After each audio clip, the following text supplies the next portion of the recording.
በጣም ያሳዝናል። ልጄን ማህበራዊ ሚዲያ እንዳይበላብኝ ነው የምታገለው። የተወዳጇ የደዚ እናት ቲናን የተዋወቅኳት ከ2 ዓመት በፊት ደዚን ወደ 2030 ፕሮግራማችን ላይ ልንጋብዛት ስናስብ ነበር። ማናጀሯ ነኝ አለችኝ። ቲና ልጇ ደዚ እንደሚፈርስ እንቁላል ነው የምታያት። በቃለ መጠየቅ ላይ የምትጠይቃትን ጥያቄ እንዴት እንደምታወራት ምን እንደምትላት ሁሉንም ማወቅ እፈልጋለሁ አለችኝ።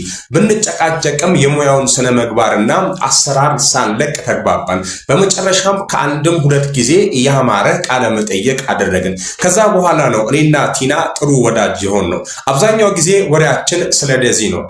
አብዝተሽዋል እስከ ማለት ድረስ ስለ ልጇ ትጨነቃለች። ብዙ ያየሁባት ስስቴ ናት ትለኛለች። ማህበራዊ ሚዲያ እንዳይበላብኝ ነው የምታገለውም ትለኛለች። ብዙ ጊዜ ለምን ከደዚ ጋር ቃለ መጠየቅ አላደረገችም ብያት ነበረ።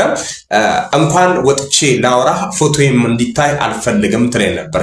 እንዲሁ ያለችዋ እናት ልጇ ልትጎዳባት የመሰላት ጊዜ ግን በአደባባይ ወጥታ በብዙዎች እየተሰደበች ከብዙዎች ጋር ስለ ልጇ ትሟገታለች። በእርግጥ ትንሿ ደዚም እናቷ ምን ያህል እንደምትወዳት ይህንን ታውቃለች። ቲና ከ2 ወር በፊት ነበር ወደ ኢትዮጵያ የመጣችው። ያመጣውልህ ነገር አለ ላገኝህ ስትለኝ እኔ ደግሞ ከአገር ለመውጣት በረራ የማደርግበት ቀን በመቅረቡ በስራ ስለተጠመርኩ ቀጠሮ ከያዝን በኋላ በይቅርታ ሰረዝኩት። ስትመለስ እንገናኛለን፣ ሬስቶራንት ለመክፈት እያሰብኩ ስለሆነ አብረን እንመርቀዋለን ብላ በትህትና የድምጽ መልእክት ላከችልኝ። ይህንን እየጠበቅኩ ዛሬ ማረፏን ሰማሁ። እጅግ በጣም አስደንጋጭና አሳዛኝ መርዶ ነው።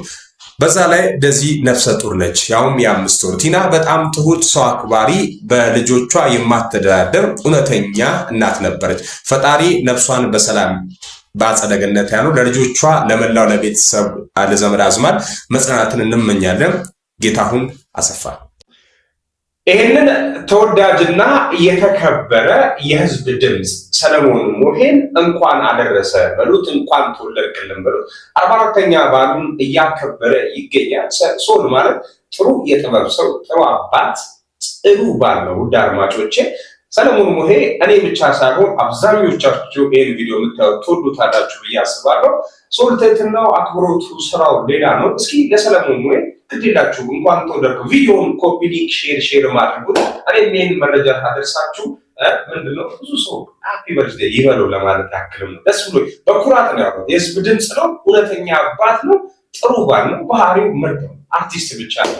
ሰለሞን ሙሄ እንኳን ተወለድክልን። ካንተ የኢትዮጵያ ህዝብ ገና ብዙ ይጠብቃል። ረጅም ዕድሜ ከጤና ጋር ይስጥልን፣ ልጆችን ይባርክ ብለናል።